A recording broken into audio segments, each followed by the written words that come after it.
జై గురుదత్త శ్రీ గురుదత్త.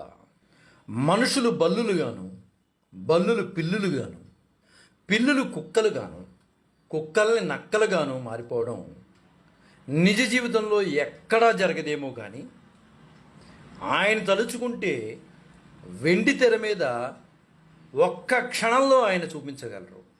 గజకర్ణ, గోకర్ణ, టక్కు టమార గారడీ విద్యలన్నీ ఆయనకు ఫ్రేమ్తో పెట్టిన విద్య. గ్రాఫిక్స్ ఏమీ లేని కాలంలోనే ఆయన తెలుగు ప్రేక్షకులకు విజువల్గా విస్మయం కలిగించిన దర్శకుడు.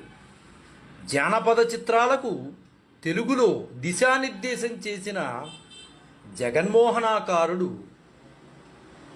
కథలో లాజిక్కులు అవి అవసరం లేకుండానే ఆ రోజుల్లోనే మ్యాజిక్ చేసి వెండితెర మాంత్రికుడిగా పేరు పొందిన మహానుభావుడు ఆయన.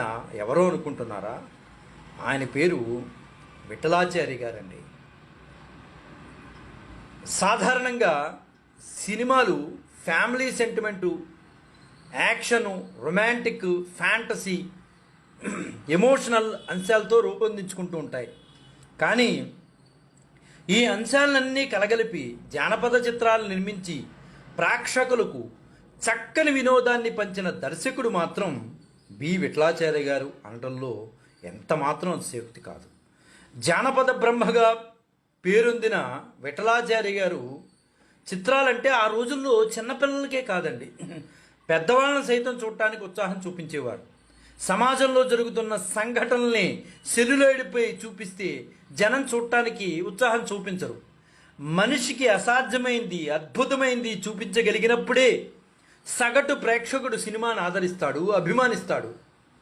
ఆయనకు ముందు ఆ తర్వాత కూడా జానపద చిత్రాలను కొంతమంది దర్శకులు రూపొందించారు. కానీ జానపద సినిమా అంటేనే విఠలాచార్య, విఠలాచార్య గారు అంటేనే జానపద సినిమా.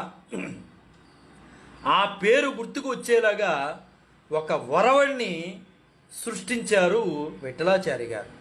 ఇప్పుడు కోట్ల రూపాయలు ఖర్చు పెట్టి తీస్తున్న గ్రాఫిక్ షాట్స్ను ఆయన అతి తక్కువ ఖర్చుతో తగు మాత్రపు సాంకేతిక సదుపాయాలతో తీసి ప్రేక్షకులను అబ్బురుపరిచేవారు. మంత్రాలు, తంత్రాలు, విచిత్ర వేషాలు ఆయన సినిమాల నిండా ఉండేవి. సాంకేతికంగా అంత అభివృద్ధి చెందని ఆ రోజుల్లో విఠలాచార్య గారు తన చిత్రాల్లో అటువంటి మ్యాజిక్లు, గమ్మత్తులు ప్రేక్షకులను అబ్బురుపరిచేవి. ఎంతోమంది ఆర్టిస్టులకు, సాంకేతిక నిపుణులకు తన చిత్రాల ద్వారా ఆయన వెలుగులోకి తీసుకొచ్చారు. తెలుగు, తమిళ, కన్నడ భాషలో దాదాపు 70 చిత్రాలు రూపొందించిన విఠలాచార్య గారు కర్ణాటకలోని ఉడిపిలో జన్మించారు. సర్కస్ కంపెనీలో కొంతకాలం జంతువుల ఆలనా పాలన చూసేవారు. 1953లో షావుకార్ జానికి ప్రధాన పాత్ర పోషించిన కన్యాదానం చిత్రానికి తొలిసారిగా దర్శకత్వం వహించారు విఠలాచార్య గారు. క్రమంగా తెలుగులో నిర్మాతగా, దర్శకుడిగా కూడా రాణించి అనేక జానపద చిత్రాలను తీశారు. అందులో 15 చిత్రాలు ఎన్టీఆర్ గారితో నటించినవే కావడం చాలా విశేషం. వాటిలో 5 చిత్రాలను విఠలాచార్యే స్వయంగా నిర్మించారు. నిజానికి ఎన్టీఆర్ గారు, కాంతారావు గారు వాళ్ళిద్దరికీ కూడా మాస్ ఫాలోయింగ్ తెచ్చిపెట్టినవి విఠలాచార్య జానపద చిత్రాలు ఖచ్చితంగా అనమాట. తక్కువ ఖర్చుతో ఎక్కువ లాభం ఎలా పొందాలి అనే సూత్రం బాగా తెలిసిన వాళ్ళు అవటం వలన విఠలాచార్య గారు అన్ని జానపద చిత్రాలు తీయగలిగారు. ఒకే పెద్ద మందిరం సెట్ వేస్తే దాన్ని రకరకాలుగా సెట్లుగా మార్చేసేవారు ఆయన. అంతఃపురం రాజుగారి రహస్య మందిరం, విలన్ ఇల్లు, ఇంకో రాజుగారి ఇల్లు అన్నీ ఒకే సెట్స్తో ఇమిడిపోయేవి. జనానికి సినిమా చూడటంలో లీనమైపోయేవారు. ప్రేక్షకులకి ఈ తేడాలు అక్కర్లేదని విఠలాచార్య గారు విశ్వసించేవారు. అలాగే కాస్ట్యూమ్స్, ఆభరణాలు ప్రతి సినిమాకి మార్చవలసిన అవసరం లేదు. ముఖ్య పాత్రకి తప్పించి అన్నిటికీ ఇలా మార్చవలసిన అవసరం లేదు అనేది ఆయన సిద్ధాంతం. నేటి రోజుల్లోగా కాకుండా ఆ రోజుల్లో తక్కువ బడ్జెట్లో తీసిన అద్భుతంగా ఉండేవి సినిమాలు. నటీనటుల కాల్ షీట్లు గల్లంతైతే ఆయన సర్కస్ కంపెనీలో చేసి వచ్చిన మీదట ఆయన ఎప్పుడూ కోపాన్ని బయటకు చూపించేవారు కాదు. ఆ రానటువంటి కాల్ షీట్ ఇవ్వనటువంటి హీరో కానీ ఎవరైనా ఉన్న వ్యక్తిది వెంటనే ఆ పాత్రని ఆ సెకండ్లో ఆయన ఓ చిలకగానో కోతిగానో మార్చేసేవారు.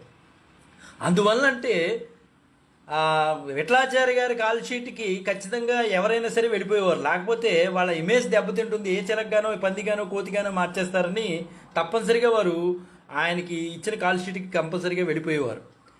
టెక్నికల్గా అంతగా అభివృద్ధి చెందిన ఆ రోజుల్లోనే టెక్నీషియన్గా ఎంతో అభివృద్ధి చూపించిన మహాదర్శకుడు విఠలాచార్య గారు. తెలుగు సినిమా ఖ్యాతిని శిఖరాగ్రానికి చేర్చిన విఠలాచార్య గారు మే 28, 1999 సంవత్సరంలో మద్రాసులో తన స్వగృహంలో మరణించారు. ఆ మరణించే సమయానికి వారికి 80 సంవత్సరాల వయసు.